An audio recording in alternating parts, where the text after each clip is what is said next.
Di kesempatan ini aku bakal nge-share lagi pengalaman tentang perjalanan aku sebagai seorang HIV positif, tapi di sini sedikit kita membahas tentang TBC.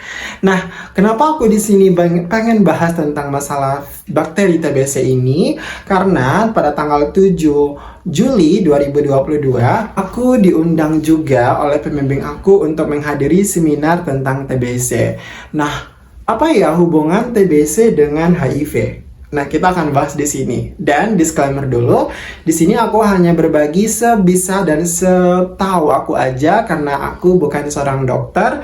Dan di sini juga ada beberapa notes yang udah aku catat kemarin ketika seminar itu, dan aku sayang banget sama kalian. Aku akan nge-share semuanya di sini sebisa dan semampu aku. TB ini adalah bakteri, dan ternyata itu jauh berbeda ya teman-teman antara virus HIV dan juga bakteri. Nah, tapi mengapa bagi seorang yang penderita HIV dikasih obat TB, anti TB, atau kita harus paham juga tentang TB gitu. Nah, di kesempatan ini kita akan bahas ternyata TBC yang sering kita sebut sebagai sakit paru-paru itu ternyata sahabatan dengan virus HIV. Jadi seperti ini. Ini adalah TBC, ini adalah HIV. Kalau orang yang terkena HIV itu dia kemungkinan besar akan ada TBC-nya. Jadi bayangin deh, dalam tubuh kita udah ada virus HIV-nya, kemudian ada bakteri TBC-nya, mereka menjadi satu di tubuh kita, dan itu kemungkinan akan cepat banget drop. Dan ternyata mereka sahabatan loh teman-teman. Biasanya bagi seorang yang penderita HIV itu selalu dicek TB-nya apakah apakah positif atau negatif. Nah, untuk kasus aku pribadi, alhamdulillah kemarin itu ketika awal positif, aku dicek TB-nya, hasilnya negatif, tapi aku dikasih obat INH atau obat pelindung paru agar nanti paru aku terhindar dari bakteri TBC ini. Karena memang rentan banget orang yang positif HIV terkena virus TBC ini. Tapi orang TBC belum tentu terkena HIV. Nah, kemarin itu dokternya bilang, kalian harus bisa mengenali bagaimana proses penyebaran TBC ini dan juga gejala-gejala awalnya. Dan ternyata teman-teman, untuk penyebaran TBC ini sangat mudah sekali. Dan itu bisa menular lewat udara. Nah, jadi kalian harus pakai masker, harus hidup bersih, harus hidup sehat.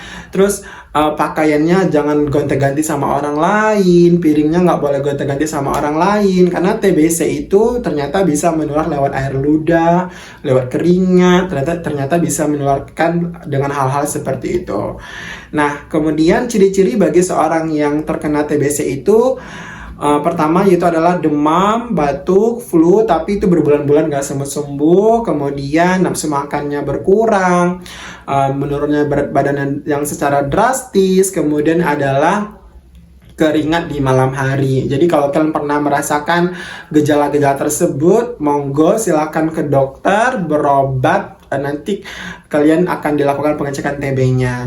Nah, untuk pengecekan TB sendiri itu seperti apa sih? Nah, bisa menggunakan dahak. Jadi biasanya kalau kita ke rumah sakit kan sering tuh diminta dahaknya di pagi hari. Nah, itu fungsinya untuk mengecek bakteri TB-nya apakah ada di tubuh kita atau enggak. Terus kalau teman-teman sering banget yang nanyain cara untuk ngeluarin dahaknya seperti apa, kan kita kan lagi nggak batuk gitu. Nah, kalau aku itu dikasih tahu pembimbing aku kemarin ketika aku tes TB untuk mengeluarkan dahaknya itu dengan cara pagi hari sebelum cuci muka, ambil air, terus dimasuki minyak kayu putih, terus dikasih kain basah, terus dihirup. Nah, itu biasanya kita batuk dan langsung berdahak.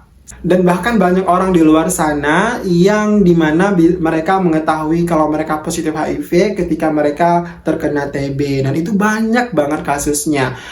Ketika mereka masuk rumah sakit, ada virus HIV-nya dan juga ada bakteri TBC-nya, dan itu banyak banget yang mengalami hal-hal seperti itu. Jadi untuk teman-teman semua, jika kalian pernah melakukan tindakan-tindakan yang bisa penularan HIV, mohon dites. Terus juga harus cek TB-nya karena itu juga penting banget untuk kesehatan kita. Untuk teman-teman yang saat ini bertanya dan juga nanyain, aku kok sering banget ya minum obat pelindung parunya. Nah, itu fungsinya untuk melindungi paru-paru aku selama 3 tahun ke depan, dan itu cukup diminum selama 6 bulan aja, dan itu diminum pagi hari 1 jam sebelum sarapan. Seperti itu.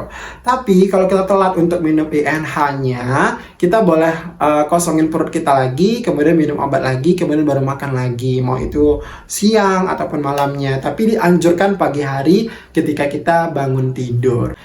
Ingat teman-teman, HIV ini sangat rentan terkena TBC. Jadi kita harus semangat to keep our body. Kita harus bisa melihat nih lingkungan tempat tinggal kita seperti apa, udaranya seperti apa, apakah ada udara keluar, udara masuk. Ingat, penyebaran TBC ini bisa lewat udara. Jadi tetap harus keep our body, gunakan masker kemanapun kalian pergi walaupun gak corona, untuk kesehatan kita juga tentunya. So, teman-teman semua, semoga video ini bisa membantu kalian tentang edukasi masalah TBC dan juga HIV. So, jangan lupa di subscribe, di like, di comment, dan di share video ini. Dan see you next content. Bye-bye!